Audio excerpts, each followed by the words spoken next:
ചൊല്ലണ് എല്ലാരും ചൊല്ലണ്. ചെമ്മീൻ കരിമീൻ പ്രായലേ ചെമ്മീൻ കരിമീൻ പ്രായലേ ചെമ്മീൻ കരിമീൻ പ്രായലേ. ആ ചേച്ചി പേടിയുള്ളി കാലം ചുറ്റി നല്ല ചെമ്മീൻ ഇവിടെ വേണ്ടാന്നേ. പെടക്കണ സാധനം ചേച്ചി തമാശ പറഞ്ഞല്ല. ഇന്ന് വേണ്ടാന്നേ പറഞ്ഞുള്ളൂ. എന്തെന്നാ ചേച്ചി ഇന്നലത്തെ മീൻ പോലെ അല്ല പെട്ടക്കണ മീൻ. അത് ഇപ്പൊ വഞ്ചിക്കാരൻ ഞാൻ എടുത്തോണ്ടെന്ന സാധനം ചേച്ചി ഇങ്ങോട്ട് നോക്കിയേ. ഓ ഇന്നലത്തെ മീൻ ഐസിട്ടതായിരുന്നില്ലേ? ചുമ്മാതല്ല വൈകുന്നേരം ആയപ്പോൾ ചെയ്യുന്ന തുടങ്ങാൻ തുടങ്ങിയത്. നമ്മൾ എന്ത് ചെയ്യാനാ? കടലിൽ നിന്ന് തന്നെ മീനല്ലേ. നമുക്ക് ചിലപ്പോൾ ഒരു ദിവസം 2 ദിവസമൊക്കെ പഴയതൊക്കെ കിട്ടുമായിരിക്കും. നമ്മൾ എന്ത് ചെയ്യാനാ? പക്ഷേ ഈ സാധനം അങ്ങനെ അല്ല കേട്ടോ. ഇത് ഇപ്പോൾ കാലിൽ നിന്ന് പിടിച്ചോണ്ട് വഞ്ചിക്കാരിൽ നിന്ന് ഞാൻ മേടിച്ചോണ്ട സാധനം പടക്കണ സാധനം. ഓ മനസ്സിലായി. എന്തായാലും ഇന്ന് വേണ്ട. ഞാൻ സത്യമായിട്ട് പറഞ്ഞാണെന്ന്. ഇപ്പൊ കാലിൽ നിന്ന് പിടിച്ചോണ്ട സാധനം അത് ഐസ് പോലും ഇട്ടല്ല. ചേച്ചി നോക്കി ഐസ് ഇട്ടുണ്ടോ? ആയിക്കോട്ടെ കുഴപ്പമില്ല. എനിക്കിന്ന് വേണ്ടാന്നല്ലേ പറഞ്ഞുള്ളൂ. ആ എന്ത് വർത്താനം ചേച്ചി പറഞ്ഞത്? കൈ നീട്ടമാണെന്ന്. ചേച്ചിയുടെ കൈ നീട്ടം കിട്ടിയ ദിവസം കുശാല എടുക്കുക. എല്ലാം ഓരോ കിലോ വെച്ച് എടുക്കാം. എടുക്കട്ടെ? കൈനീട്ടം തരാമെന്ന് വെച്ചാൽ ഹസ്ബൻഡ് ഇവിടെ ഇല്ല. എൻ്റെ ഒട്ടും ക്യാഷും ഇല്ല. അതിനിപ്പോൾ ക്യാഷായിട്ട് കിടന്ന് ആരാ പറഞ്ഞേ? ചേച്ചി ഗൂഗിൾ പേ ചെയ്തോ. അതാവുമ്പോൾ മീൻ നാറിനെ നോട്ട് തന്നുള്ള പരാതിയും തീർന്നല്ല.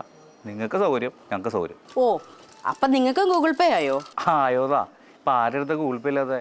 മൂർക്കാങ്കടക്കാരുടെ അടുത്തൊരു ഗൂഗിൾ പേയാ. അതേതായാലും നന്നായി. ഇനിയിപ്പോൾ ചില്ലറ കൊണ്ട് നടക്കണ്ടല്ലോ. ചില്ലറ കൊണ്ടു കിടക്കണ്ടെന്നുള്ളത് മാത്രമല്ലേ ചേച്ചി കാര്യം. ഇതാവുമ്പോൾ പോക്കറ്റ് അടിച്ച് പോകുന്നോ വല്ല വഴിയിലും ചാടി പോകുന്നുള്ള പേടിയുണ്ടാ. പിന്നെ തോന്നിയ കാര്യം പറയാം. ഞാനൊരു കേസ് ആകാവാ ആരോടും പറയാൻ നിൽക്കണ്ട. പക്ഷെ എന്താ സംഭവം എന്ന് വെച്ച് കഴിഞ്ഞാൽ ഈ ഗൂഗിൾ പേ കൊണ്ടുവന്നേക്കുന്ന കേന്ദ്രത്തിൻ്റെ നടപടിക്ക് 100-ൽ 100 മാർക്കും കൊടുക്കാം. കാരണം എന്താണെന്ന് വെച്ച് കഴിഞ്ഞാൽ എന്തോ ഒരു കച്ചവടക്കാർക്കും നാട്ടുകാർക്കും പ്രയോജനം എന്ന് പറയുമ്പോൾ ഇപ്പോൾ നിങ്ങൾക്കും ഉപകാരമല്ലേ. ഇപ്പോൾ ഇതുപോലെ ഞങ്ങൾക്ക് വരുമ്പോൾ എന്തെങ്കിലും ചെയ്യാലോ. അതെ ആരാ പറഞ്ഞാൽ ഗൂഗിൾ പേ കൊണ്ട് മേടിച്ച് കേന്ദ്ര സർക്കാരാണെന്ന്? അത് ക്യൂബക്കാരല്ലേ? പണ്ട് വല്ല ഞങ്ങളുടെ എല്ലാ രാജ്യങ്ങളിലും ഇതുണ്ട്. അത് കണ്ടിട്ടല്ലേ കേന്ദ്ര സർക്കാർ ഇവിടെ നടപ്പിലാക്കിയത്. അതൊന്നും അറിഞ്ഞില്ലേ നിങ്ങൾ? ഇപ്പോൾ ഓരോന്ന് മണ്ടത്തരം പറയാണ്ട് വെറുതെ ഓരോരുത്തർ കാലത്തിന് ഇറങ്ങിക്കോളൂ. വെറുതെ ബോധമില്ലാണ്ട് ഓരോന്ന് തന്നെ പറയണമെന്നേ. മണ്ടത്തരം പറഞ്ഞുകൊണ്ട് തന്നെ ഇറങ്ങും. തനിക്ക് ഇതിനെ പറ്റി എങ്ങനെ അറിയാന്നേ? എങ്ങനെ അറിയാന്ന്? എടുത്താൻ ബീരാഭിമാന പത്രത്തെക്കുറിച്ച് കേട്ടിട്ടുണ്ടോ? അതിനകത്ത് ഇതിനെക്കുറിച്ച് വലിയ ലേഖനം തന്നെ എഴുതിയിട്ടുണ്ട്. താൻ പിന്നെ എങ്ങനെയാണ് പേപ്പർ കൈ കൊണ്ടുപോകണം? മീൻ പൊതിയാനല്ലേ, അല്ലാണ്ട് ഉപയോഗിക്കാറില്ലല്ലോ. ബീരാഭിമാനം പത്രം എടുത്ത് വായിക്കണം. അതിനകത്ത് എല്ലാ കാര്യം വ്യക്തമായിട്ട് അറിയുന്നുണ്ട്. ലോകത്തിലെ എല്ലാ കാര്യങ്ങളും അതിനെക്കുറിച്ച് അറിയാം. അതെ തൻ്റെ തള്ളും കെട്ടുകൊണ്ടെന്നാലേ എൻ്റെ കൊട്ടയിലെ മീൻ ചെയ്യും. അപ്പേ ഞാൻ പോട്ടെ ചേച്ചി. കഴിഞ്ഞിട്ട് ഞാൻ വേറെ ആളെ വിട്ടു. ശരി ശരി മീനേ.